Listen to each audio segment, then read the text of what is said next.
येनाक्षर समाम्नायमधिगम्य महेश्वरात् कृत्स्नं व्याकरणं प्रोक्तं तस्मै पाणिनये नमः। वाक्यकारं वररुचिं भाष्यकारं पतंजलिं पाणिनिं सूत्रकारं च प्रणतोस्मि मुनित्रयम्।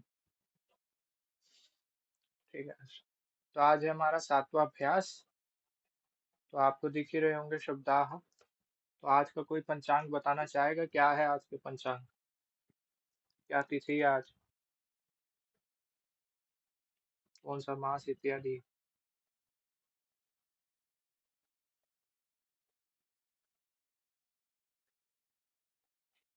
नहीं पता किसी को भी क्या तिथि है? वाह, बहुत बढ़िया चल रहा है। अरे भैया, विक्रम संवत कैलेंडर हमारे ही देश का है। कैलेंडर संवत का मतलब कैलेंडर ही होता है वैसे। चलो ठीक है भाई। आज क्या है ये? आज आज है 12 सितंबर। ठीक है। तो शब्द,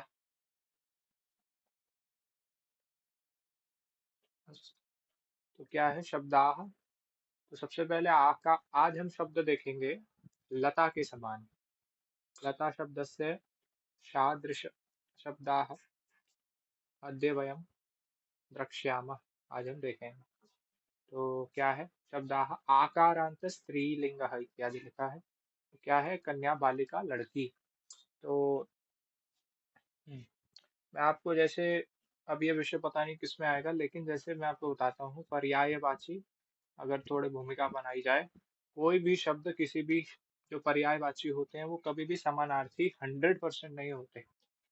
ऐसे कि आपसे पूछे कोई कन्या की परिभाषा क्या है, तो मतलब आप कहोगे लड़की, बालिका भी आप कहोगे लड़की। लेकिन किसी ग्रंथ में कन्या को जैसे ये बोला जाए कि कन्या, मान लो हम उसे मानेंगे जो अविवाहित स्त्री है इत्यादि। किसी ग्रंथ में यह हो जाएगा कन्या का लक्षण, बालिका का लक्षण कुछ और हो जाएगा। तो ऐसे पर्यायवाची में ऐसा कभी भी नहीं पाया जाता कि 100% शब्द बिल्कुल मैच करे। ऐसा मैंने कहीं पढ़ा था एक जगह, तो उसी यहाँ पे भी वो घटित हो रहा था, इसलिए बता दिया। तो कन्या बालिका इज इक्वल टू लड़की, अजा यानी बकरी, वसुधा पृथ्वी। अब मैंने आपको बताया ही था कि अधिकतर जो स्त्रीवाची शब्द हैं या तो वो आकारांत होंगे या तो वो ईकारांत होंगे इत्यादि। तो सुधा, सुधा अमृतम पीयूषः इति अमर, ऐसे लिखा अगर कोई आपको बोले कि सुधा अमृतम पीयूषः, ये तीनों शब्द एक ही पदार्थ को दर्शाते हैं, नेक्टर को, परंतु ये तीनों शब्द अलग अलग अर्थों में हैं। ठीक है। तो आगे क्या है? भार्या यानी पत्नी, आज्ञा आज्ञा, निशा यानी रात्रि, जटा, जटा यानी जो बाबाओं की जटाएं होती है इत्यादि, क्षमा यानी क्षमा। अब ये जो क्षा है क्षत्रिय वाला क्षमा, इसके जब हम ऐसे उच्चारण कर रहे हैं तो इसका हम क्या उच्चारण करेंगे? क्षमा ही करेंगे, परंतु का उच्चारण, ककार का उच्चारण हम मुख में करेंगे। तो यदि आप इसको इंग्लिश में लिखोगे तो आप ऐसे लिखोगे। मैं एक, वो कीबोर्ड होता है ना जो इंग्लिश में टाइपिंग करे और हिंदी में आ जाता है, तो आपको अगर क्षमा लिखना है तो आपको ये लिखना पड़ेगा। ठीक है। तो ककार का उच्चारण कहाँ करना है? मुख में करना है, तब जाके आपका ये बनेगा क्षत्रिय। आगे क्या है? माला, माला इज इक्वल टू माला। और कंठाहार, ये एक शब्द उसमें आया था जो मैंने अभी कोश बताया था आपको, कंठाहार। अच्छा, अगर पूछा जाए तो आड़ू को संस्कृत में क्या कहते हैं, पता है किसी को? आड़ू, आड़ू नहीं पता तो? अच्छा, आर्द्रालु, वाह, सारे याद करके बैठे हो क्या? बढ़िया। और अगर पूछा जाए तो सरल ही है, बाकी सारे तो क्या ही पूछना। हाँ, कील को क्या कहते थे? कील, अधूरा मधु तू। बस ठीक है, ढूंढ लेना। आ से कुछ कहते हैं देखना। ठीक है। तो आगे क्या है? हाँ, ठीक है। आणी, विसर्ग भी है वहां पे। तो गंगा यानी गंगा। तो यहाँ पे आप देखोगे गा के ऊपर ंगा, ये जो है उसका हम संस्कृत में ऐसे शुद्ध लिखेंगे। हिंदी में भी ऐसे लिखने का प्रयास करना चाहिए, परंतु संस्कृत में शुद्ध यही रूप माना जाएगा, बिंदु वाला रूप नहीं माना जाएगा। अब इसके साथ व्याकरण के नियम है, लेकिन सारांश बता दिया, कहीं पे भी लिखोगे।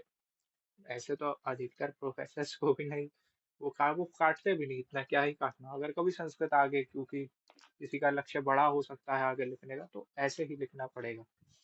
फिर क्या आता है? शिला, यानी शिला पत्थर चट्टान, लज्जा शर्माना, यमुना यमुना, और प्रजा कहा तो प्रजा होता ही है। ठीक है, तो ये हमारे क्या हो गए? आकारांत शब्द हो गए। आकारांत, ये शब्दाः येषामन्ते आकार विद्यते अथवा तिष्ठति, तेषां नाम आकारान्तशब्दाः। अस्तु, तो अत्र किमस्ति?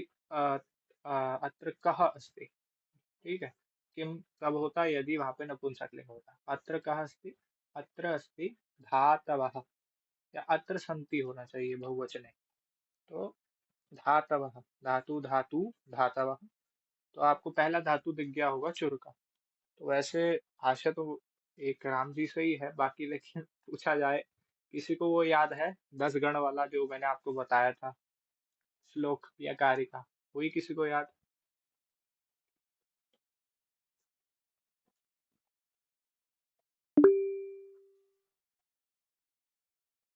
ठीक है, याद हुई है तो सुना दो।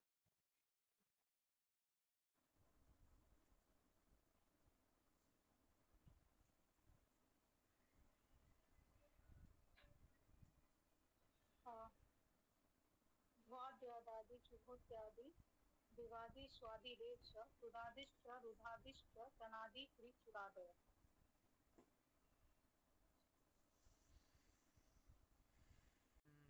बहुत बढ़िया, आपके लिए तो एक ये बनता है फिर।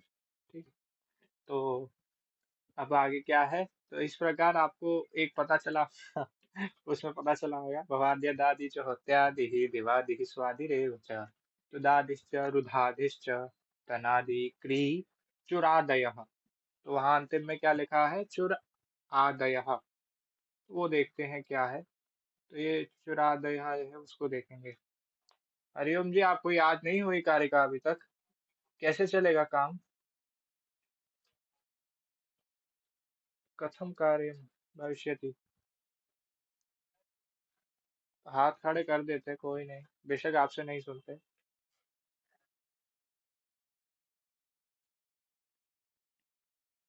ठीक है, तो ये है चुरादी, ये गण होता है एक।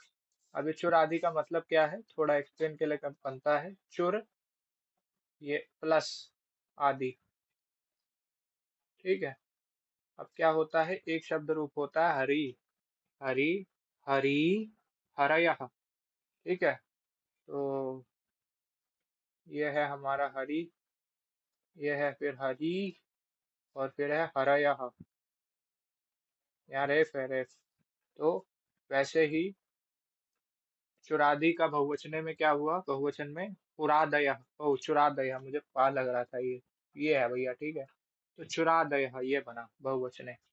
तो चुरादी गण ये होता है जिन धातुओं के आगे, मैंने आपको पहले भी बताया था, 1000 धातुएं समान चल रही थी, सेम रूप चल रहे थे, तो एक पहले वाली धातु को बिठा दिया। तो इस गण की पहली धातु कौन सी होगी? चुर धातु।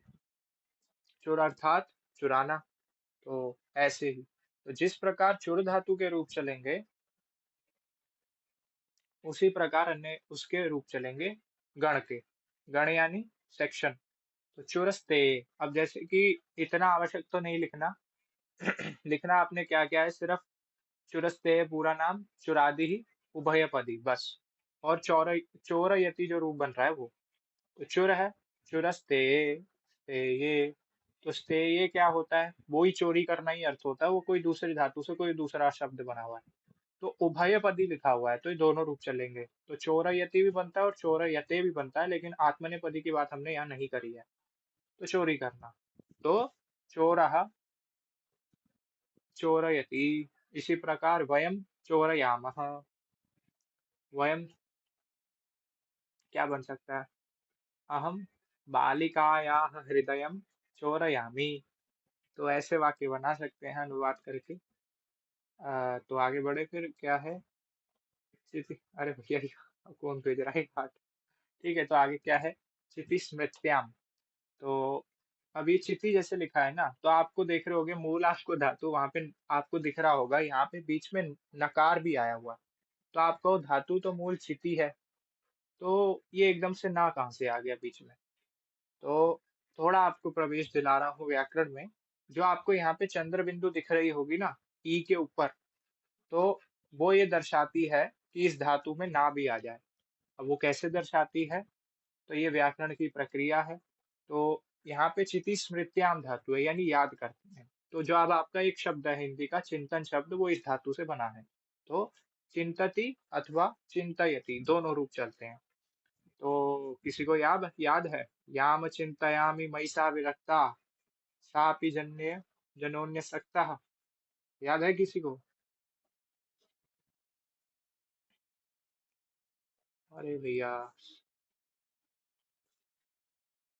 भर्तृहरि जी को पढ़ लो भैया थोड़ा। तो भर्तृहरि जी नीति शतक, वैराग्य शतक और श्रृंगार शतक के रचनाकार हैं। तो वो लिखते हैं, मतलब स्टोरी यही चलती है भर्तृहरि जी की। वो राजा थे कहीं के। तो एक सुना ही देता हूँ। तो एक वो थे क्या, ब्राह्मण आते हैं, ब्राह्मण उनके पास कहते हैं लो भाई ये फल खा लो, उससे तुम चिरंजीवी हो जाओ, मतलब तुम्हारी आयु बढ़ जाएगी।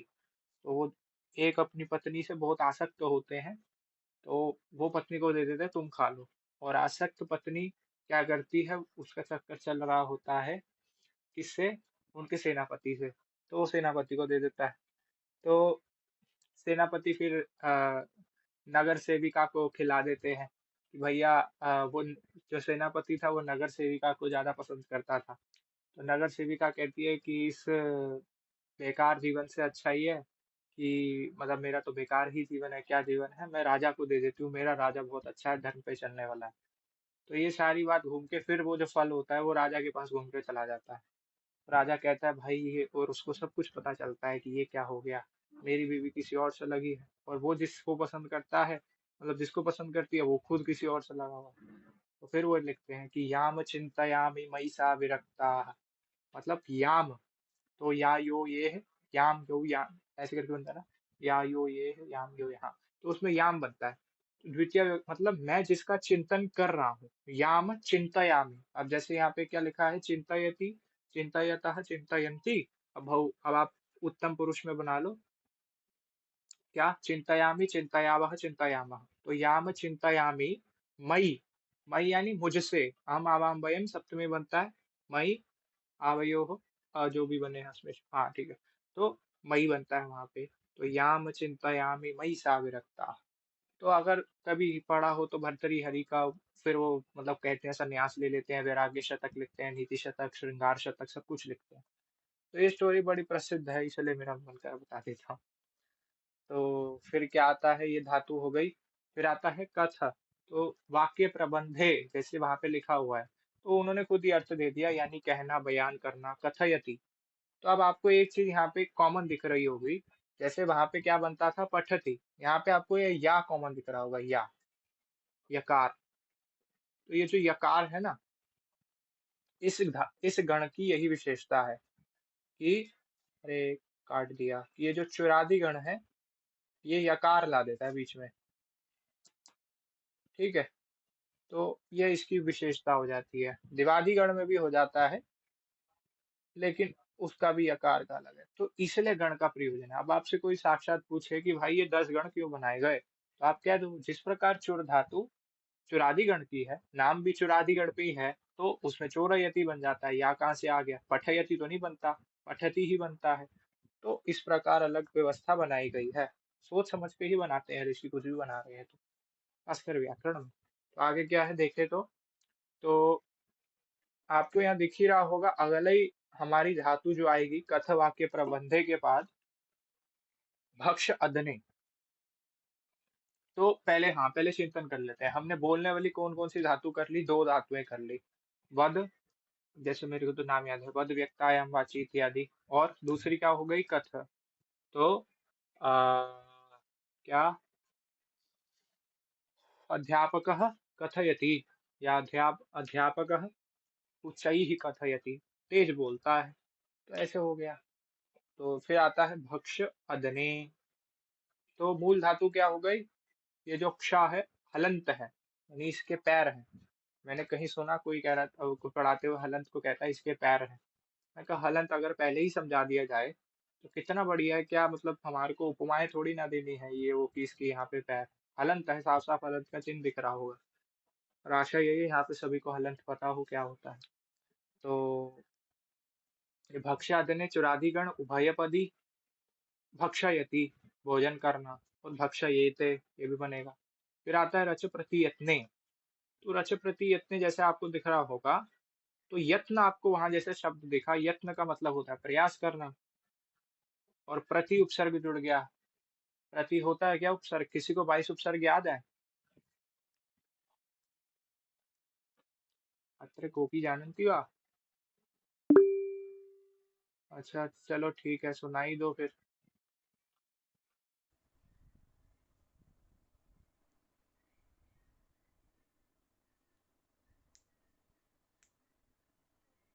अब मतलब पूरा तो नहीं कह सकते, बस कुछ कुछ याद है। पड़ा अक्षम निस्मेर, और तो उस दिन याद किया था प्रति। सॉरी, मेरे को उस टाइम पे याद हो गया था, मैंने क्या नहीं याद। बट शुरू में यही है कि पड़ा अक्षम निस्मेर, अति भी।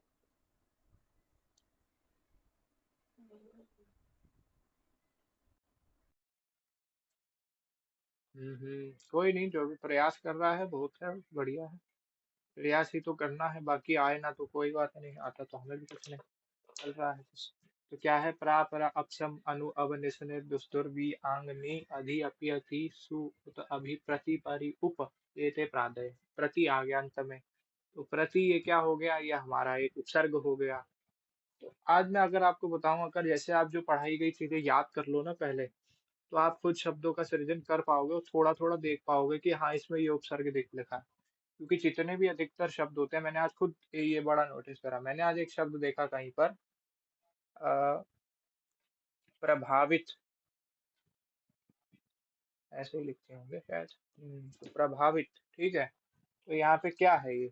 अब सबसे पहले तो आपको ये दिख ही रहा होगा, ये प्रा हो गया हमारा उपसर्ग। प्रा परा अपसम, सम होना, हाँ। फिर क्या है? ये आपको भावी, ये पार्ट दिख रहा होगा। और फिर आपको ये ता, ये पार्ट दिख रहा होगा। तो मैंने आज जैसे ये शब्द देखा तो मैं देख के समझ गया कि इसकी क्या प्रक्रिया होगी।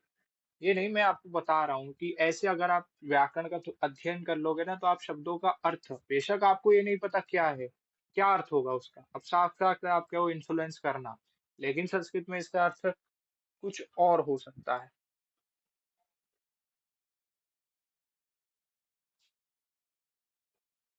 देखो, इसकी पूरी ये प्रक्रिया पता चल गई कि यहाँ पे णिच प्रत्यय और ता प्रत्यय हुआ है अंत में, ये ता इत्यादि। थोड़ा ये ऊपर का विषय है, लेकिन मैं आपको बता रहा हूँ। जैसे कोई भी आप शब्द देखो, भूता इत्यादि हम देखते हैं, तो भूत शब्द में अब आपको ऐसे अगर धातुओं के आप नाम याद रखने लग जाओगे अच्छे से, तो आपको खुद समझ में आ गया कि भू हमारी धातु हो गई कौन सी? भू सत्तायाम। और इससे एक प्रत्यय हो गया ता। ये ता प्रत्यय होता है, हम आगे पढ़ेंगे। हो सकता है जैसे जिन्होंने यहाँ पहले भी रचना अनुवाद पढ़ी हो उनको आता हो। ये ता प्रत्यय होता है जिसका मात्र ता शेष रहता है, और ये भूत अर्थ में ही आता है। तो आपका ऐसे शब्द बनने लग जाएंगे धीरे धीरे। तो ऐसे ही काम चलता है। ठीक है, अच्छी बात है, याद कर रहे हो। तो आगे क्या है? ये होगी हमारी 5 धातुएं, रचयति रचयतः रचयन्ति, सेम लट लकार में सारे रूप चलेंगे। और रचिष्यति रचिष्यतः रचिष्यन्ति इत्यादि बन जाएगा लृट में। वो मैं अभी अभी तालिका आपको दे दूंगा, तालिका मैंने लिख रखी है। आगे क्या लिखा है? रमा। तो भैया रमा क्या है? आकारांत स्त्रीलिंग। तो अब किससे पढ़ाया जाए? तो एक बार हरिओम जी उच्चारण कर दो, शुद्ध उच्चारण करना सबके लिए।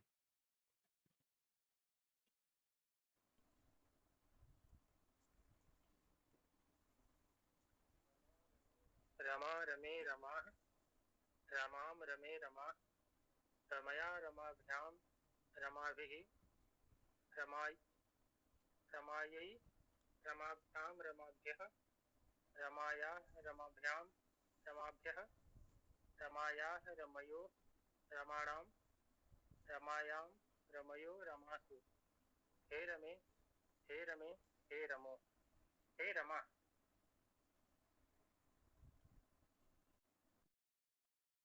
हम्म। आहा, आज कितने आनंद की बात आ गई कि मतलब आप ये भी नहीं कह सकते कि त्रुटि कहीं आपकी निकली है। क्यों? मकार के सारे आकार का उच्चारण ठीक करा। अगर ऐसे उच्चारण होने लग जाए तो फिर ये भी है ना कि हाँ, किसी ने पढ़ा है या किसी को पढ़ाया गया है। वाह, बहुत बढ़िया। चलो, अच्छा ही है। तो यार क्या है? ठीक है, आगे क्या है देखते हैं। तो ये उच्चारण हो गया, बाकी सबको आता ही होगा, आशा यही है। जिसको नहीं आता वो भेज दे मेरे को।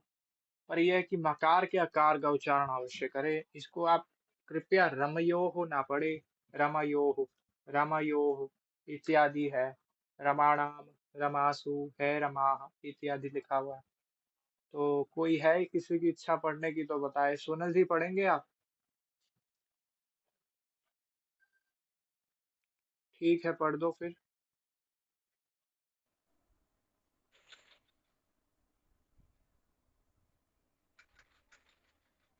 रमा रमे रमाः रमां रमे रमाः रम्या रमाभ्यां रमाभ्ये रमाई नहीं रमाए रमाभ्यां रमाभ्ये रमाया रमाभ्यां रमाभ्ये रमाया रमायो रमाणां रमायां रमायो रमासु हे रमे हे रमे हे रमाः। जब आप बोलते हो ना रमा भे, तो क्या हो जाता है? आप पढ़ते ये हो फिर, मतलब जो लिखा होगा वो उसमें मैंने ये देखी थी कहीं, बहुत जगह त्रुटि है वाली, लाइक दिस। ये नहीं है रमा भे, ये नहीं लिखा हुआ वहां पे, ये है रमा भे। अब लोक के अंदर यकार का लोप हो चुका है। लोक के अंदर यकार का लोप, अगर ध्यान से सुनो तो रमा भे नहीं है। क्या है? बाकी सही पढ़ा, लेकिन जो त्रुटि है वो बतानी ही पड़ेगी। ये क्या आएगा? रमा ह्यः, ह्यः इत्यादि। अब भैया स्थिति यही है ना, वर्ण विच्छेद करा जाए तो इसी प्रकार की स्थिति है, तो वो आपको देखना है। तो उसका उच्चारण हर स्थान पे, क्योंकि आप फिर तो ऐसे राम रामे भ्यः या ऐसे इस प्रकार बोलते हो, रामे भ्यः होता है, देखना है वो। बाकी बहुत बढ़िया। आगे बढ़ते हैं। संस्कृत में 10 लकार। तो आज थोड़ा मैं आपको सूत्रों की जैसे चर्चा करके बता दूं। 10 लकार कौन कौन से हैं? सामने लिखा ही हुआ है, लट, लिट, लुट, लिट, लेट, लोट, लंग। अब मैं टा का गलत उच्चारण कर रहा हूँ। वैसे लट, लिट, लुट, लिट, लेट, लोट, लंग, लिंग, लुंग, लिंग इस प्रकार है। अगर आप बोलते हो लट, लिट, लुट, तो वो हलंत साइन का फिर महत्व नहीं रह गया, तो वो उसका गलत उच्चारण हो गया। तो अगर मैं आपसे पूछूं, आगे बढ़ के कोई फायदा नहीं, पहले उच्चारण देखना है और दोषों को ठीक करना है। तो इसको अगर मैं बोलूं, तो इसको प्रांजल भी आप क्या पढ़ोगे?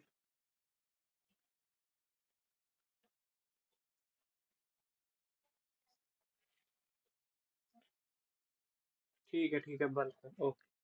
पढ़िए इसको फिर, क्या कहते हैं, सोनल जी पढ़िए इसको, क्या पढ़ोगे?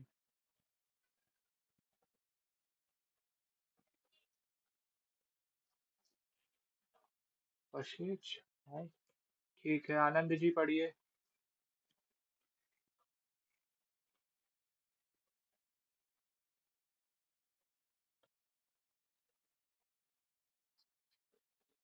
ठीक है। तो देखो, जब वहां पे मैंने आपको स्थिति बता ही दी थी कि ये इससे मिलके बना है,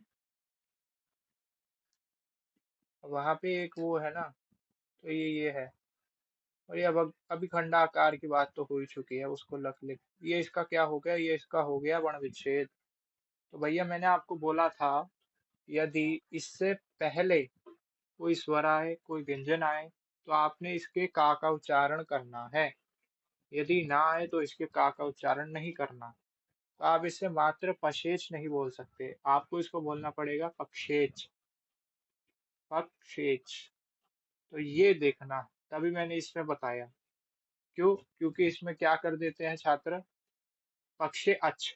वैसे उसका यही मतलब है कि पक्ष में, यानी एक पक्ष में अच, ये लिखा हुआ है वहां पे। पर वो संधि हो रखी है, विषय अलग नहीं है, लेकिन आप इसको कोई भी पक्षे अच ना पढ़े। जैसे पशित पढ़ा गया, वो तो शाद का उच्चारण गलत हो गया। इसे पढ़ेंगे पक्षेच। अब यहाँ पे चकार के बाद का आकार हम नहीं पढ़ रहे, और ना हमने इस खंडाकार को पढ़ा या अवग्रह चिन्ह को, क्योंकि इसका उच्चारण है ही नहीं। ये जो डॉलर साइन है हमारा, इसका उच्चारण नहीं है, ये मात्र लिपि में दिया गया है। और ये आपकी इच्छा भी, आप स्किप करना चाहो तो कर सकते हो, आप इसको ये भी लिख सकते हो। क्या लिख सकते हैं ये? और ये मैंने उस दिन प्रमाण वाली एक वीडियो में दिखाई दिया था कि भाई किस प्रकार, तो वो वाली कक्षा ले लेना। तो बाकी यही है, धीरे धीरे उच्चारण शुद्ध हो जाएगा, आगे चलेंगे। क्या है लट? तो देखो, अभी से ये इच्छा है कि आप लोग सूत्र याद करें। लट लकार होता है वर्तमाने लट, इस सूत्र से लोट हो जाता है लोट च। तो ऐसे सूत्रों के द्वारा लकारों का विधान होता है। तो लंग अनद्यतन। अब ये जो इतना बड़ा सूत्र लिखा है ना, ये मैं आपको याद नहीं करवा रहा। पर जैसे ये है कि अगर जैसे जिनके आगे के भी प्लान है, उनसे मुख से संस्कृत निकले, ये इच्छा से अष्टाध्यायी बच्चों को याद कराई जाती है बचपन में ही। तो जैसे मैं इसको पढ़ूँ तो विधि निमंत्रणा मंत्रणाधीष्ट संप्रशन प्रार्थने शुलिंग, ये लिखा है। तो अगर कोई ऐसे इसको पढ़े तो उसके मुख से संस्कृत बाहर आएगी, उसका मुख संस्कृत मय होगा और उच्चारण आएगा। उच्चारण ऐसे थोड़ी ना आ जाता है, ये थोड़ी ना है जैसे जैसे संस्कृत भारती का एक शिविर लगता है उच्चारण आ जाएगा, वहां नहीं आता। उच्चारण दोष होता है, क्यों? क्योंकि पहले मुख को संस्कृत के बराबर बनाना पड़ता है। ऐसे ही भाषा संस्कृत ऐसी है कि वो टंग ट्विस्टर की भाषा है, इधर उधर से बोलना। तो उससे क्या होगा, मुख का बेसिकली एक्सरसाइज होगी, तो उससे तो बोलना हो ही जाए। तो मैं आज आपको ये सार्वधातुक लकार और आर्धधातुक की चर्चा भी हो ही चुकी है, तो इसमें अधिक और कुछ नहीं है आज के अभ्यास में। बस ये है कि आपको देखना है चुर धातु के रूप कैसे चले। चोरयति चोरयतः चोरयन्ति, इसी को आधार बना के हम अपना अगला अभ्यास करेंगे। ठीक है, तो अभी जाएंगे पुस्तक में। यहाँ पे और कुछ नहीं है। भू का लंग धातु है, ये तो बहुत पढ़ा ही चुका हूँ पहले। अभवत अभवताम अभवन अभवः अभवतम अभवता। ध्यान दो, मैं वहां पे कहीं पे भी ना ये नहीं बोल रहा अभवतम, ये बोल रहा हूँ। और यहाँ क्या है, अभवत। तो देखो, एक भी आकार नहीं छूटेगा, और जहां पे आकार नहीं है उसका उच्चारण नहीं होगा। अभवम अभवाव अभवाम। और यहाँ क्या है, भवेत भवेताम भवेयो भवेह भवेतम भवेता भवेयम भवेवा भवेमा। आखिरी लाइन सुनो, भवेयम भवेवा भवेमा। तो आगे बढ़ते हैं। तो देखो, अब जैसे मैंने आपको बताया ही था, आपने मात्र एक याद करना है, आपको सारे याद हो जाएंगे। तो चुर का दृढ़ लकार में वही चोरिष्यति, जैसे मैंने बोला था चोरिष्यति। तो बाकी आगे वही है, सेम चलेंगे। चोरिष्यति चोरिष्यतः चोरिष्यन्ति चोरिष्यत्सि चोरिष्यथः चोरिष्यथ चोरिष्यामि चोरिष्यावः चोरिष्यामः। और लोट लकार, तो लोट लकार याद हुआ किसी को? पढ़ेगा कोई चोरयतु वाला?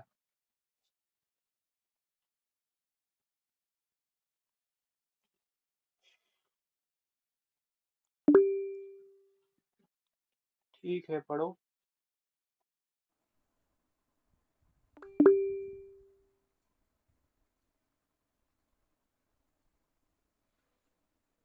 चोरयति चोरयताम चोरयन्तु चोरय चोरयतम चोरयत चोरयानि चोरयाव चोरयाम।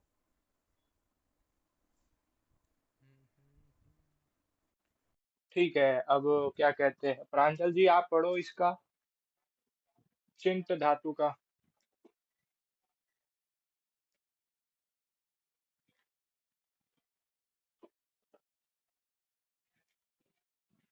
चिन्त्य चिन्त्यानि चिन्त्याव चिन्त्याम।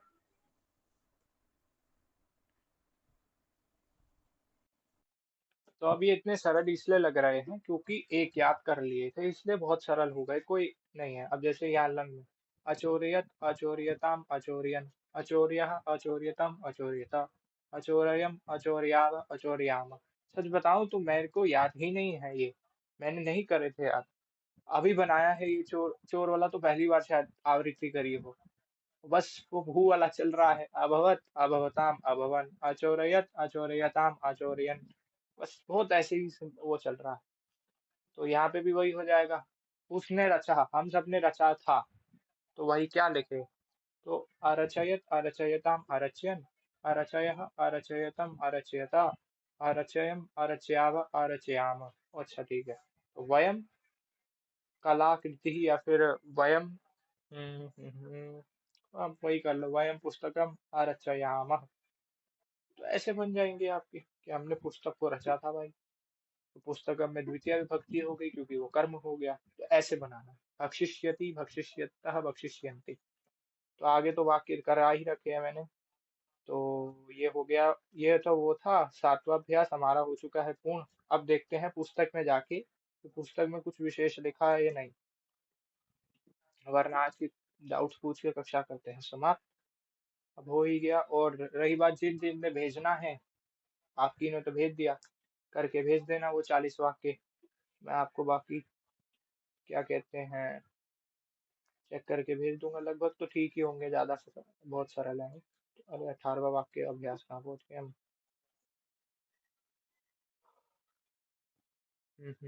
देखो, तो यहाँ पे अभी तक यही है। संस्कृत में क्रिया के 10 प्रकार के रूप बनते हैं, इन्हें लकार कहते हैं। तो पुस्तक में अभी वहीं पर है। इस पुस्तक में 5 लकार ही दिए गए हैं, उनके नाम और अर्थ इन्हें स्मरण कर ले। लट वर्तमाने लट। अब सूत्र ही कहता है वर्तमाने लट। वर्तमाने तो सप्तमी है, तो सप्तमी होने के कारण यानी वर्तमान में लट लकार हो, ये सूत्र का अर्थ हो जाता है। लंग लकार, अनद्यतन भूतकाल, आज के भूतकाल में लंग नहीं होगा। ये पॉइंट है मुख्य जो अभी समझाने वाला हूँ। फिर आता है विधिलिंग, आ गया या चाहिए अर्थ में, लृट यानी भविष्यत काल में। तो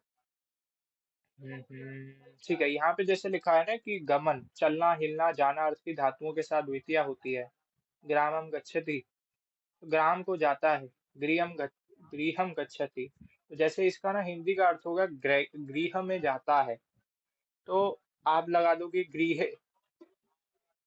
तो घर में जाता है इत्यादि। तो जैसे इन्होंने नियम बनाया है उसके अनुसार कुछ वाक्य आएंगे, वो बना लेना। जैसे कि मैं आपको दिखाऊं तो मुझे पता है इसमें एक ना गलत, गलत नहीं ठीक ही है, कहाँ गया। तो इसमें एक वाक्य आता है कि मैं, हाँ घर को, मैं घर में जाता हूँ। वो गृहम गच्छति हो जाएगा, बाकी सरल है और कोई नहीं है। तो करके भेज देना सोमवार तक सारा ये कार्य। आज क्या है, शुक्रवार से रास्ते। ठीक है। तो अब मैं आपको एक चीज बता रहा हूँ जो आप नोट कर लो या फिर याद रख सको तो याद कर लेना। हमारे 2 लकार हैं, 3 लकार हैं बेसिकली। कौन कौन से हैं लकार। तो हरिओम जी, 3 लकार भूतकाल में कौन कौन से होते हैं कृपया बताइए।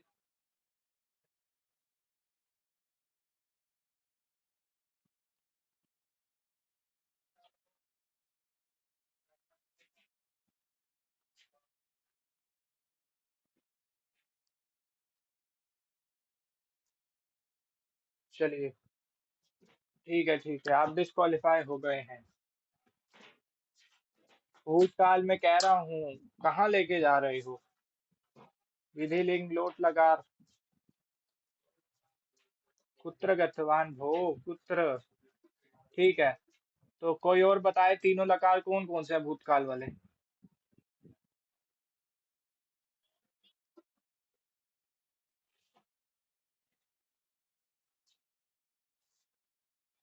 ठीक है, लिट तो उन्होंने बोल दिया। एक रह गया, वो मेरे को सुना ही नहीं दिया, कृपया बोलो कोई एक। वाह लुंग। ठीक है, वो तो बाकी है। तो हरिओम जी देखिए ये है, कहाँ जा रहे हो लोट विधि लिंग में। अब मैं आपको इसका देखो कुछ वो बताता हूँ। देखो, तो क्रम से चलते हैं पहले, हम क्रम से टूट गए। हाँ, क्रम बिठाता हूँ, थोड़ा आपको लकारों का ज्ञान आएगा। तो सुधीर जी को इस पक्ष में थोड़ा अच्छी तरीके से सुनना चाहिए। लक्ष्य के अनुसार अभी बताऊंगा क्यों। लिट आ गया सबसे पहले, फिर आ गया हमारा लंग, और फिर आ गया हमारा क्या आ गया, लिट हो गया भैया, लुंग हो, हाँ लुंग। ठीक है, ये तीनों भूतकाल के हैं, परंतु ये तीनों क्या डिफाइन करते हैं। सबसे पहले है दिस इज सामान्य यानी नॉर्मल पास्ट टेंस, सामान्य भूतकाल। ठीक है, बालक, हाँ, कक्षा, अभूत। ठीक है। तो जैसे कि पूछ सकते हैं क्या हुआ, तो किम, इसे ये लिखते हैं, किम अभूत।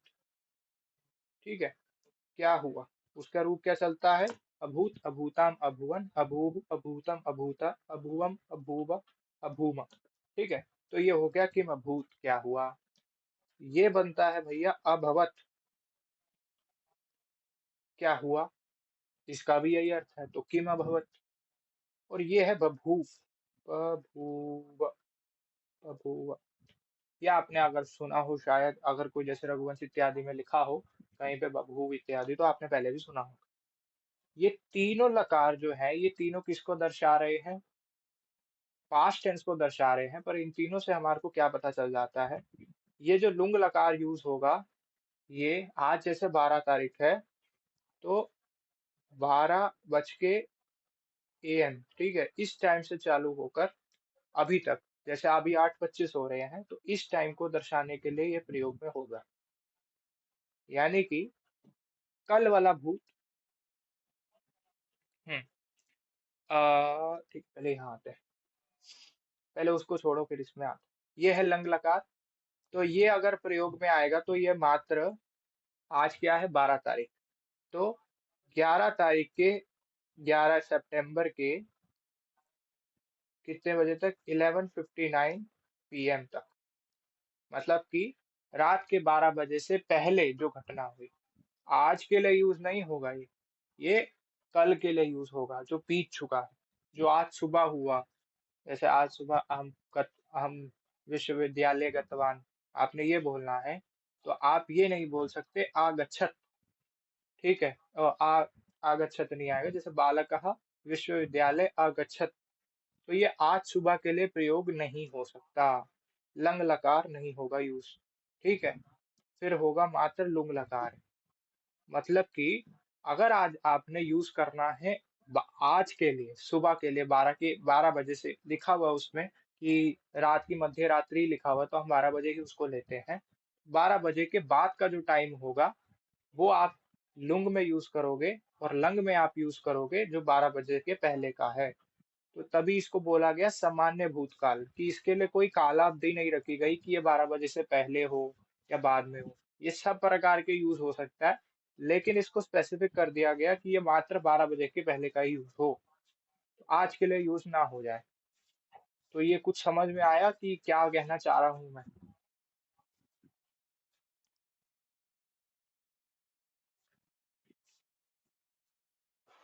भैया एक का ही आया, बाकी को। हाँ। हम्म, ठीक है, ठीक है, ठीक है, ठीक है, पता। हाँ, तो बता, ठीक। तो जैसे, ओके, दोबारा एक बार लो। तो जैसे कि ये है लंग लिखा हुआ है वहां पे, अनद्यतन। अब ये अनद्यतन शब्द थोड़ा कठिन है, जो आज का नहीं है, मतलब जो आज घटित नहीं हुआ, इस शब्द का ये अर्थ है। आज के भूतकाल में लंग नहीं होगा। ठीक है। इस पुस्तक में मेरे को जो चीज बुरी लगी थी, वो यही थी कि आज जो बच्चा आज सुबह जो कर रहा है, उसके लिए भी वो लंग लकार का यूज करने लग जाए। तो अब थोड़ा चलते हैं फिर से हमारे पक्ष पे। ठीक है। तो ये लाओ। तो क्या है, लाइक, लंग लकार का प्रयोग जब होगा, वो भूतकाल के लिए होगा। कैसा भूतकाल, आज को छोड़कर, आज को छोड़कर। और आज क्या मानेंगे हम, अब आज की जो 12 डेट है वो कितने बजे लगी, वो रात के 12 बजे लगी, तो 12 बज के 12 बजे ही लग जाएंगे। AM से लेकर जो अभी तक घटनाएं हुई, उसके लिए लंग लकार का प्रयोग नहीं होगा। ठीक है। मतलब समझ आया अब, कि लंग लकार का प्रयोग मात्र कल के लिए होगा या उससे पहले का, लेकिन आज के लिए नहीं होगा।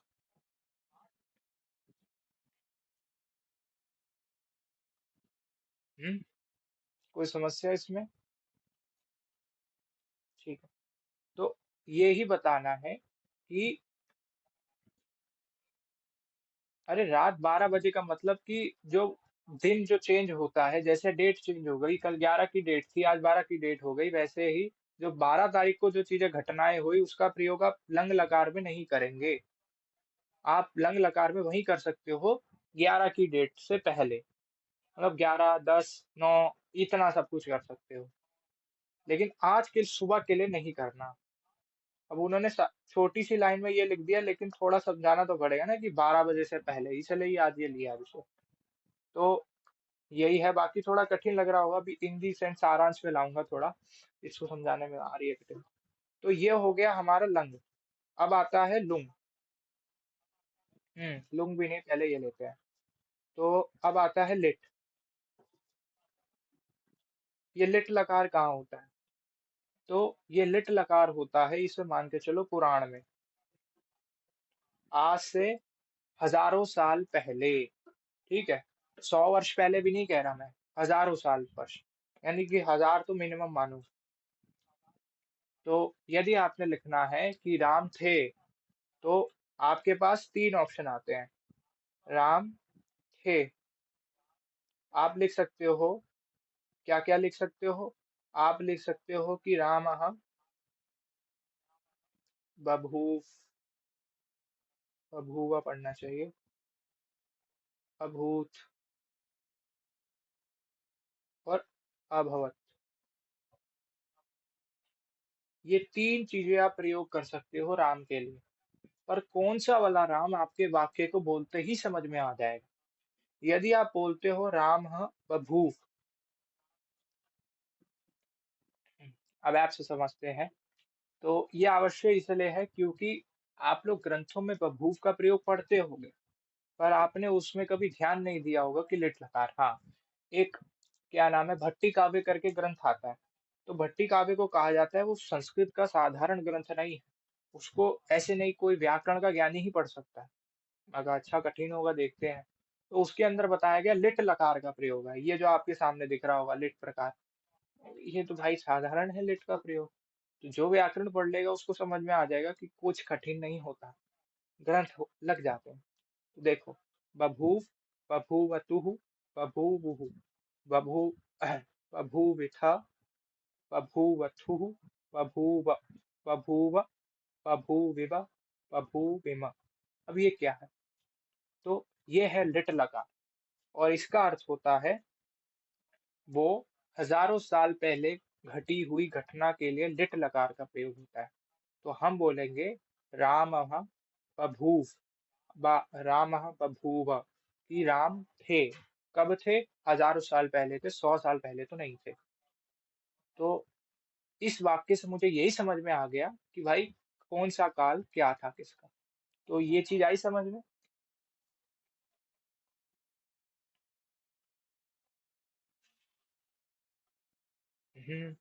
किसी का कोई प्रश्न नहीं होगा?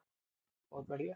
तो अगर अब हम इसको क्लासिफाई करें क्रम से, तो सबसे पहले आता है हमारा लिट लकार। तो इसको मान लो पुराण। वैसे पुराणिक लिखना चाहिए तो लिख देते हैं पुराणिक। अब ये पुराणिक शब्द कैसे बन गया? अब पुराण शब्द से ठाई प्रत्यय कर दिया, निकल जाएगा ऐसे तो। हाँ, ठाई। आगे क्या आता है? लंग। फिर क्या आता है? लुंग। ठीक है, ये हो गया 12 से पहले। हाँ, ये लिख लेते हैं 12 से पहले, यानी रात के 12 बजे से पहले। सामान्य। देखो, जब सामान्य लिखा जाता है ना, तब आप कोई शास्त्र आपको ये नहीं कह रहा कि आपका ये आप फिक्स हो गए। सामान्य लुंग में इसलिए आप कुछ भी प्रयोग कर सकते हो कभी भी, परंतु मैंने उनको तभी, जैसे आप हायर लेवल परीक्षा पे जाते हो तो उसमें पेपर ये आता है कि ट्रांसलेट करो व्याकरण को, मतलब कि ये जो आपको इंग्लिश में पैसेज दे रखा है इसको संस्कृत में ट्रांसलेट करो। वहां पे लकार आते हैं प्रयोग में, कि भैया 10 जो लकार होते हैं वहां शक्ति दिखाते हैं। अगर ये 10 लकारों का प्रयोग आप सीख गए, तो आप बहुत आसानी से ऐसी भाषा लिख सकते हो जो बहुत ही लोग मानेंगे क्लिष्ट भाषा। क्यों? लकारों का ज्ञान नहीं है, इसलिए। क्योंकि 5 ही लकार तो पढ़ाते हैं, चाहे वो 12वीं तक हो, और इस पुस्तक में भी 5 ही लकार है। इसलिए मैंने आपको लिट का बताया। लिट का अगर कोई रूप याद कर लो, बभू बभूवतु।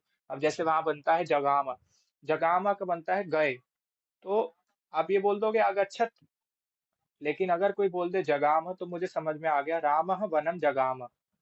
जगामा यानी जाना, ठीक है। राम वन गए थे, कब गए थे? हजारों साल पहले। मतलब उसी वाक्य में पता चल गया कि 1000 साल पहले गए थे। तो भाई इस व्यक्ति की भाषा क्लिष्ट है, इसको आता है। अपने आप चेकर को पता चल जाएगा कि हाँ ठीक है, नंबर बनते हैं दोनों। तो यही बात आती है फिर।